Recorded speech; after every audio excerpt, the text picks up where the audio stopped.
Bonjour Thierry Ouizeye. Merci d'avoir accepté mon invitation. Je rappelle que tu es un jeune de 28 ans, tu vis au Cap-Vert, tu es professeur à l'université de Jean Piaget au Cap-Vert. Vous êtes fils de Gassana Cleophas et Niora Dafros. Niora Dafros. Tu es le deuxième de la famille d'Ogassana. Tu es parti à l'âge de 2 ans. Donc, tu ne te souviens vraiment pas de cette époque, mais tu viens d'avoir ton premier passeport et ta carte d'identité pour la première fois 28 ans après. Alors, quel sentiment tu as aujourd'hui? Alors, avant, je veux dire merci aussi pour l'invitation qui m'a été faite d'être parmi vous aujourd'hui pour pouvoir, n'est-ce pas, partager cette expérience qui a été la mienne. Merci aussi pour cet espace de diffusion qui me permet de pouvoir aussi parler un peu de mon parcours et aussi de mes sentiments et mes impressions après ce retour au pays. Alors, je suis arrivé à Kigali la semaine dernière, le vendredi la semaine dernière, et je suis très content d'être ici parce que il y a une joie immense qui m'anime. Dès que l'avion a atterri à Kigali, mon humeur a changé. J'étais fatigué à cause du vol qui avait duré parce qu'on vient de loin. Mais dès que j'ai atterri, j'ai eu un sentiment de soulagement, de joie immense qui m'a animé, ce qui m'a poussé d'ailleurs à prendre des photos dès l'arrivée. Donc, je suis très ému d'être parmi vous aujourd'hui. Pourquoi tu as pris la photo de l'arrivée? C'est quoi le message que tu voulais passer par cette photo? Alors, cette photo était pour moi comme un jeune qui prépare un examen et après l'examen, les résultats tombent, il dit « Ouf !» Un soulagement, tous ces efforts ont enfin payé. Lorsque j'ai atterri et que je suis arrivé devant la plaque qui disait « Bienvenue à l'aéroport de Kigali », j'ai dit « Ouf !» Enfin, je suis arrivé parce que ce n'est pas cette année que j'ai voulu venir. L'idée de venir au Rwanda m'est venue depuis des années et j'ai essayé par tous les moyens de pouvoir la réaliser, mais c'était compliqué vu la situation. Et une fois qu'on arrive à le faire, on se dit « Waouh !» Merci Seigneur pour ce privilège. Et tout à l'heure, tu m'as dit que tu as pensé que la vie va recommencer. C'est là où la vie va recommencer. Oui, vous savez, quand comme j'ai donné l'exemple tout à l'heure d'un élève qui prépare un examen, après l'acquisition du diplôme, c'est là que la vie commence. C'est là que tout commence, on se dit, OK, la vie d'avant était une vie de peine, d'études. Et même si la vie du travail est une autre réalité, on se dit peut-être qu'elle sera meilleure parce qu'on aura un gain, on aura un salaire, on aura une autonomie. Donc pour moi, c'était pour moi pour me dire, je pourrais maintenant marcher dans la rue, la tête haute et dire, je suis rwandais, je suis 100% rwandais et fier de l'être.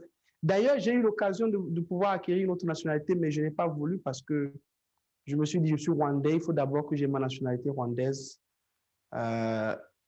qui est pour moi une fierté aujourd'hui, une grande fierté d'ailleurs.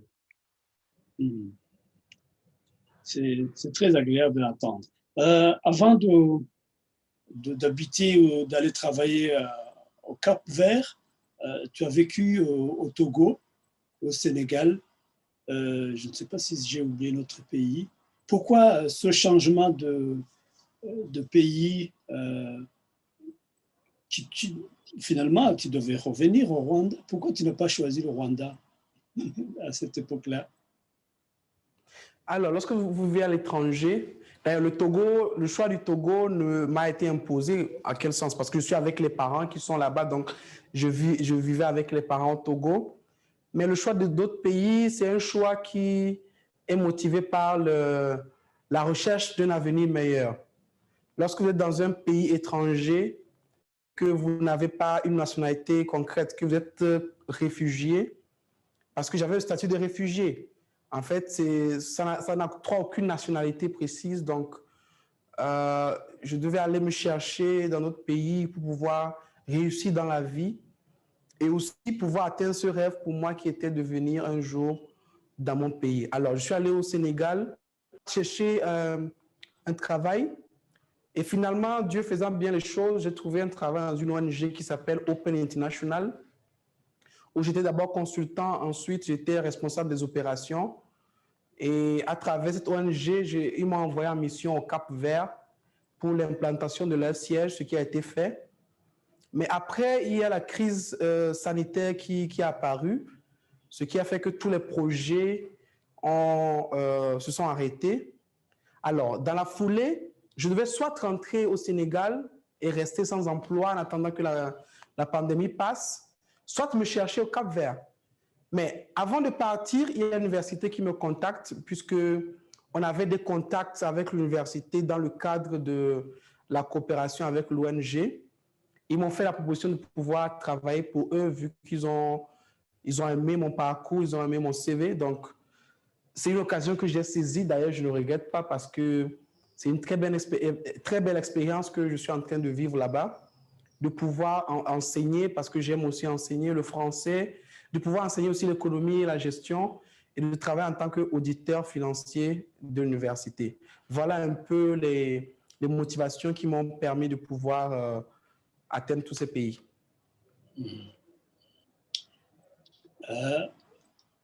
Je pense que tu ne vas pas retourner au Cap-Vert. Hein, ben, écoutez, le choix du retour s'impose pour l'instant parce que c'est là où j'ai mon travail, c'est là où j'ai la source de revenus. C'est d'ailleurs le Cap-Vert qui m'a donné l'occasion de travailler là-bas, qui m'a permis de pouvoir mettre un tout petit peu d'argent de côté pour pouvoir venir au pays, connaître mon pays. Parce que c'est loin, c'est très loin, c'est dans les eaux de l'océan Atlantique, c'est des îles qui sont très loin. Donc, il faut en fait traverser toute l'Afrique. C'est de l'autre côté de l'Afrique, des eaux de l'Afrique de l'Ouest vers l'Afrique de l'Est. Donc, ce n'était pas vraiment évident de pouvoir venir. Donc, je vais retourner pour le moment et puis on verra la suite. Il y a combien d'heures de vol? Alors, il n'y a pas de vol direct. Il faut quitter Praia pour arriver à Dakar au Sénégal.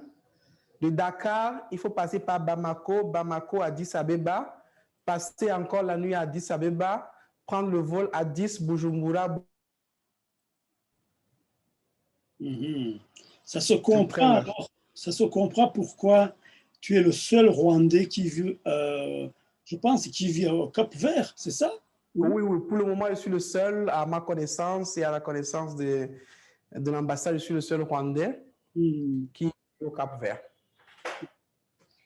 Eh bien, alors, parle-moi de toi au Rwanda, ton arrivée, ton retour au Rwanda. Alors, il faut noter que je m'adapte rapidement. Je m'adapte d'abord rapidement. Ensuite, je suis un peu curieux, ce qui fait que je suis arrivé, j'étais à l'hôtel. Après l'hôtel, il y a la famille qui est venue me chercher parce que j'ai mes oncles, mes tantes, ma grand-mère qui sont toujours au pays. Et c'était, vous pouvez l'imaginer, un moment de grande émotion parce que pour une grand-mère qui voit son petit-fils pour la première fois en face, pour des oncles qui enfin arrivent à serrer les bras de leur neveu, c'était des moments de grande émotion. Ensuite, j'ai mis l'accent d'abord sur la priorité qui est d'abord faire mes papiers pour être reconnu d'abord comme Rwandais. Ensuite, je commence maintenant à pouvoir connaître la ville, qui est une très belle ville, il faut le souligner. Une très, très belle capitale, propre surtout. Et je sais pourquoi je mets l'accent sur la propreté, parce que j'ai eu à faire beaucoup de pays en Afrique. Et je dirais que je n'ai pas encore vu un pays en Afrique aussi propre que le Rwanda. Jamais. Explique un peu là, pour quelqu'un qui ne connaît pas le Rwanda, ou qui veut le venir. Alors, pour que vous puissiez avoir une notion, autres que celles que vous voyez même sur YouTube, parce que YouTube, on vous montre, oui, le Rwanda étant une capitale propre, mais des fois, on se dit, c'est peut-être une campagne publicitaire, c'est peut-être du marketing. Mais lorsque je suis arrivé, et jusqu'aujourd'hui, je n'ai pas encore vu un sachet plastique sur la route. Alors, pour vous montrer un peu l'exemple, arrivé à l'aéroport, s'il arrive que vous avez un sachet plastique, vous n'entrez pas dans le pays avec. Vous le laissez là-bas à l'aéroport avant d'entrer dans le pays. Et tout le temps, vous voyez des gens qui sont en train de s'organiser pour mettre au propre la capitale, pour mettre les lieux publics au propre. Même les devantures des endroits les plus reculés sont propres. C'est une organisation vraiment qu'il faut louer. Et je pense que c'est un modèle qu'il faudra recopier dans les autres pays d'Afrique surtout.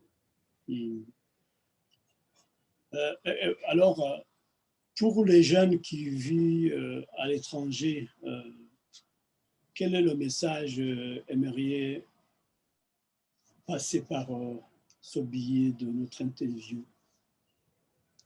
Alors, vous avez remarqué peut-être que toutes mes analyses sont un peu tournées vers le développement et l'économie, mais c'est à raison puisque c'est mon domaine. Je dirais à ces jeunes que, en fait, le développement de nos pays, surtout de l'Afrique, ne peut pas se faire sans nous. Parce que nous sommes, qu'on le veuille ou non, les acteurs principaux du développement de nos pays, surtout de l'Afrique. Et du coup, refuser de participer au développement, je pense, pour moi, c'est comme fuir sa vraie nature parce que tôt ou tard, si nous ne le faisons pas, personne ne le fera à notre place. Et j'encourage tous les jeunes qui ne sont jamais venus au Rwanda d'essayer. Comme on le dit, je ne peux pas leur dire faites-le, mais c'est à force d'essayer qu'ils vont y arriver. Essayez de venir voir la beauté de votre pays, les merveilles qui ont été accomplies et faites durant ces années, et vous me direz si oui ou non vous êtes déçus. Mais je pense que vous ne serez pas déçus. Alors, un message pour les jeunes de ton âge qui vivent au Rwanda.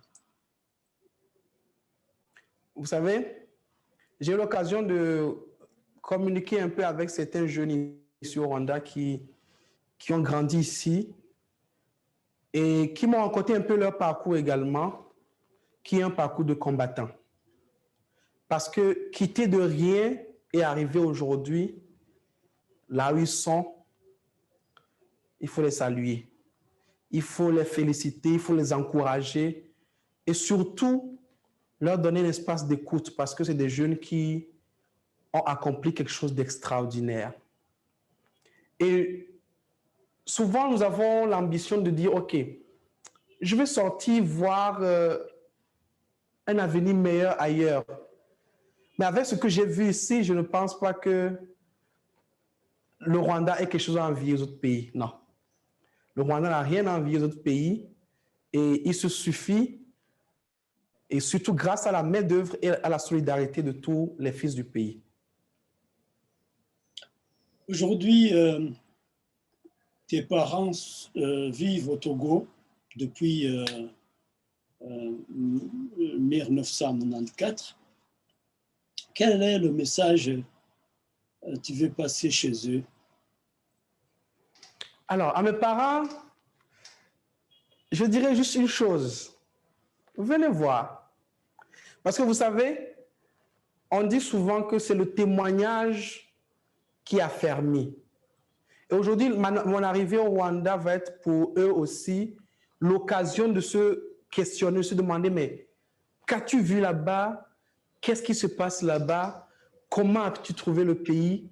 Et c'est là, je leur dirai tout ce que j'ai vu parce que leur dire ce que j'ai appris sur les médias n'aura pas le même impact que de leur dire ce que j'ai vu de mes propres yeux. Parce qu'un témoignage vivant est plus fort qu'un témoignage qu'on ramasse quelque part.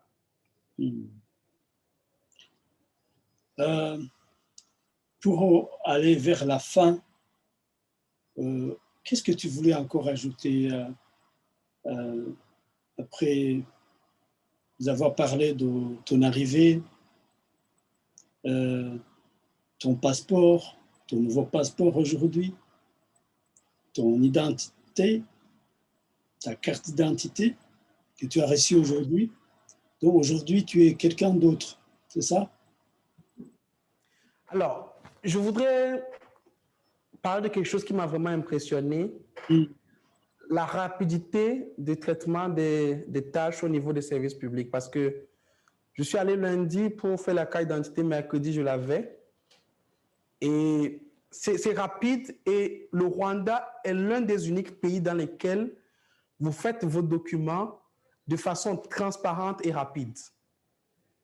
Et je pense que c'est l'un des rares pays où en 3-4 jours, vous avez votre passeport. Il faut attendre des jours, des mois, des fois pour avoir votre passeport. Et j'ai été ému, j'ai été surpris de la rapidité du traitement. Donc, c'est quelque chose que je voulais souligner. Ensuite, je ne peux pas finir cette émission sans dire merci à certaines personnes. Merci d'abord à mes parents pour l'encouragement, pour le soutien, à ma famille qui est ici au Rwanda pour l'accueil chaleureux et tous les souvenirs qui viennent de laisser dans ma tête parce que je ne vais pas oublier tous ces souvenirs qu'ils sont en train de laisser. C'est pour moi comme une empreinte en moi, dans mon cœur. Remercier l'ambassade du Rwanda au Sénégal qui couvre toute la région d'Afrique de l'Ouest, qui accompagne les jeunes dans ce processus. L'ambassade m'a accompagné depuis que je leur ai dit que je voulais faire mon passeport. Ils m'ont accompagné dans les conseils, dans les orientations jusqu'à ce que j'ai mes documents. Et surtout, vous remercier, vous, pour l'occasion que vous me permettez de pouvoir partager cette expérience avec les autres jeunes qui, comme moi, j'ose croire qu'ils ont l'envie de venir connaître leur pays, qui ont l'envie de venir aussi avoir cette occasion d'être appelés Rwandais à 100%.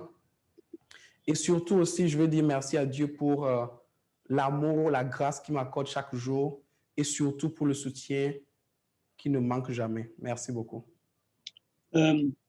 Oui, Thierry, en fait, tu viens d'évoquer l'ambassade du Rwanda au Sénégal, le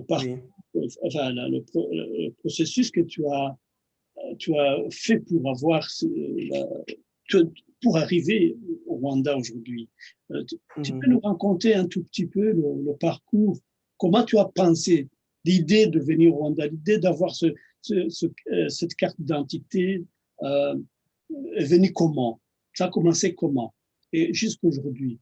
Je te laisse la place, vraiment, explique-nous un tout petit peu pour qu'un jeune du Cap-Vert, du Sénégal ou ailleurs peut aussi rêver de passer par ce chemin. À toi. Alors, lorsque je suis arrivé au Sénégal, c'est là que le déclic vraiment a commencé parce qu'il y a une forte communauté rwandaise au Sénégal. Donc, dès que je suis arrivé au Sénégal, ils m'ont accueilli. Ils m'ont pris comme un fils du pays, ce qui ne m'était pas arrivé ailleurs. Je suis arrivé au Sénégal, la communauté rwandaise m'a aimé sans me connaître. Elle m'a accompagné. Et je me suis demandé, mais qu'est-ce que je faisais toutes ces années sans connaître les miens? Parce que je les appelle les miens parce qu'ils font partie de ma famille. Ils sont pour moi une famille vraiment. Et en 2019, j'ai émis le souhait, le vœu de pouvoir venir connaître le Rwanda. Mais ça n'a pas été possible par faute de moyens, comme je le dis. Mais je ne me suis pas découragé. Je me suis dit, OK, je vais me battre, je vais mettre de l'argent de côté et je vais réaliser ce rêve. Et quand je suis arrivé au Cap-Vert, que j'ai commencé à économiser un peu, j'ai appelé l'ambassade au Sénégal, je leur ai dit, écoutez, je veux avoir mes papiers, je veux connaître mon pays. Quels sont les documents dont j'ai besoin? Alors, il y a les conseillers, les consuls qui m'appelaient d'ailleurs de leur propre initiative pour m'orienter, pour me guider, pour me dire, OK, avant de venir, prends tel document ici à telle institution, arriver au Sénégal, fais comme ça, fais comme ci, et qui allait jusqu'à me demander quelles sont mes inquiétudes et qu'est-ce qui pourrait être pour moi un blocage du fait de venir ici. Ils n'ont pas été pour moi une institution, non. Ils ont été une famille et ils sont ma famille. Ils ont été pour moi des conseillers parce que la chose la plus importante dans la vie, c'est des conseils. Ils ont été des parents pour moi et ils le sont toujours d'ailleurs. Et je sais qu'il y a beaucoup de jeunes qui, après cette expérience, vont se tourner vers eux pour avoir les mêmes conseils. Et je sais qu'ils sauront parce qu'ils l'ont fait avec moi. Je ne sais pas comment, en fait, vous exprimer, en fait, cette émotion que je ressens du fait qu'il m'ait accueilli, qu'il m'ait accompagné du début jusqu'à la fin. Et pour que vous puissiez comprendre, l'ambassadeur m'a même demandé chaque jour comment se déroule le processus au Rwanda. Il s'inquiétait pour moi. L'ambassade, tous les conseillers, ils s'inquiétaient pour moi et de ma personne. Ils me demandaient si j'ai besoin d'orientation et ils étaient à l'écoute chaque jour. Je vous dis, c'est un travail rare parce qu'il y a des ambassades qui sont loin des citoyens. Mais eux, ils sont proches. Il n'y a pas de barrière entre nous et les administrateurs. Et je pense que tous les jeunes qui sont dans la région de l'Afrique de l'Ouest devraient s'approcher vers eux pour être orientés, pour enfin aussi se rassembler afin que cette famille qui est la famille rwandaise puisse réellement être réunie. Je vous remercie. Thierry, pendant ton enfance, quel est le déclencheur qui a provoqué cet amour de ton pays? Parce que tu es parti à l'âge de 2 ans, tu connaissais même pas vraiment ce que c'est le Rwanda. Est-ce que tes parents te parlaient du Rwanda? Comment tu as entré en contact avec cette image et cette connaissance du Rwanda? Vous savez, c'est pas facile de vivre loin de chez soi parce que j'étais méprisé par des camarades à l'école qui se moquaient de moi, qui m'appelaient réfugié. Certains prenaient ma carte d'identité de réfugié, ils couraient, ils se moquaient de moi, même si je n'ai pas pris ça comme une excuse. Je me suis toujours battu pour être le premier de ma classe durant mon parcours. Mais ça n'empêchait pas les gens de m'inférioriser, de dire « Tu n'es pas togolais, tu n'es pas rwandais, tu es réfugié ». Ils s'en foutaient de mon niveau, de ma volonté de pouvoir réussir malgré tout. Et cela a été pour moi un ras-le-bol. Arrivé à un moment, je me suis dit, je dois le faire. Je me suis demandé, je me rappelle un jour, j'ai pleuré dans ma chambre quand j'étais tout petit. Et je me suis demandé, que dois-je faire? Jusqu'à quand je veux continuer à être la risée de mes amis parce que je n'ai pas une appartenance bien précise?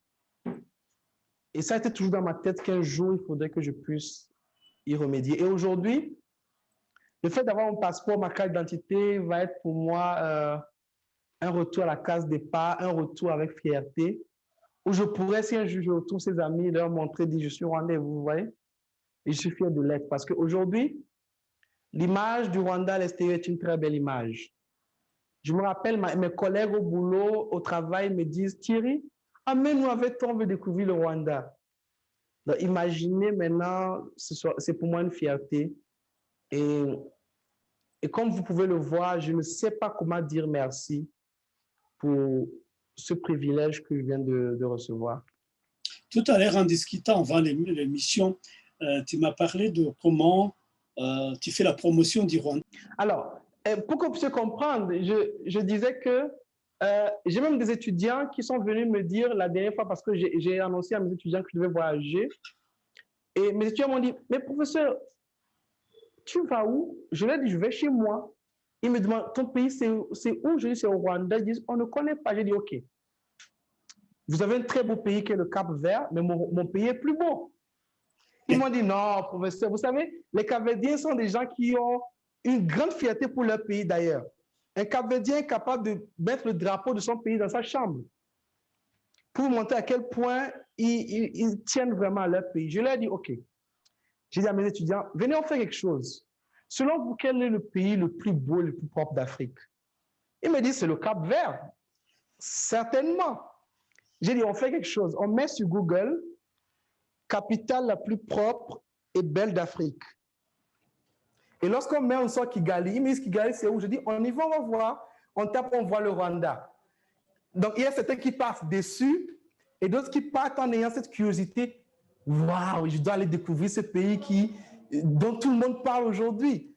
Donc, depuis toujours, j'ai toujours été fier de mon pays, même si eux, ils ne savaient pas que je n'avais jamais mis pied dans mon pays. Donc, personne, la majorité ne savait pas d'ailleurs parce que j'avançais toujours avec cette fierté de dire je suis rwandais.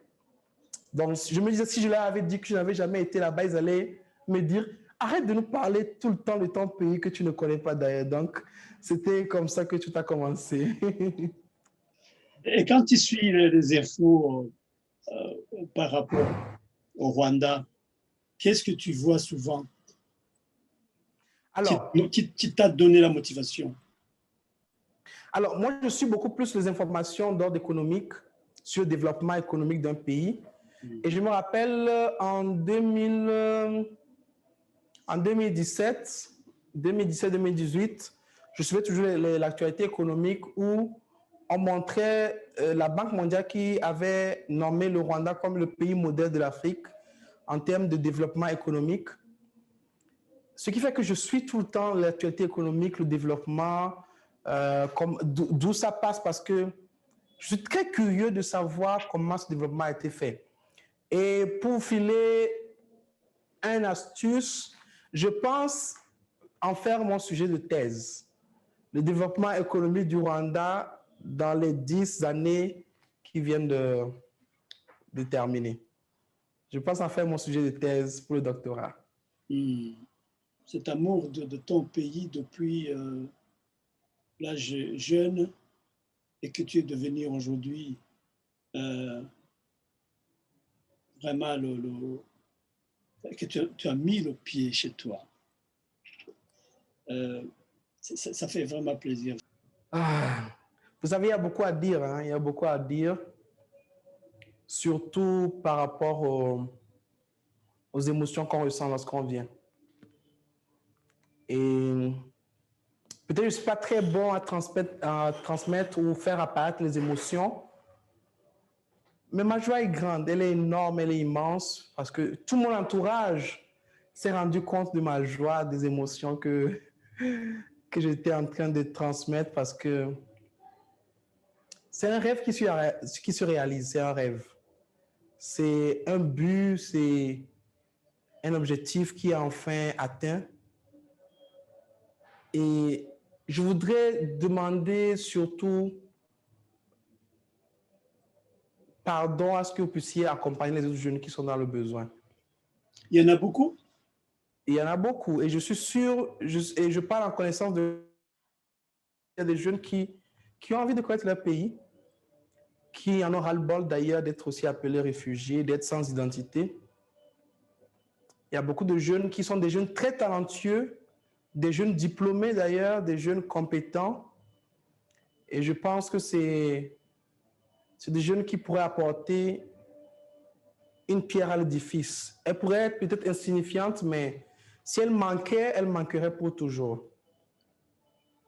Parce que ce serait ingrat pour moi de finir sans dire merci à toutes ces personnes qui ont participé de près comme de loin à la réalisation de ce rêve. Et je suis sûr que ça n'a pas été en vain. Non. Ça n'a pas été en vain parce qu'un jour, ils seront fiers de ce qu'ils ont fait. Et je suis sûr qu'ils sont déjà fiers de ce qu'ils font déjà. Merci à vous tous, merci à l'audience, merci à tous ceux qui sont dans la partie technique, pour tous ceux qui ont cru à ce projet et continuent d'y croire. Merci. Merci beaucoup, Thierry Ouizeye. Je suis vraiment enchanté de Le plaisir est mien. Avec toi et bon séjour dans ton pays, le Rwanda, et bon retour au travail et revenez très vite. Merci beaucoup. Au revoir, à bientôt. À bientôt, Thierry. Imana y'u Rwanda ikurinde. Urakoze cyane.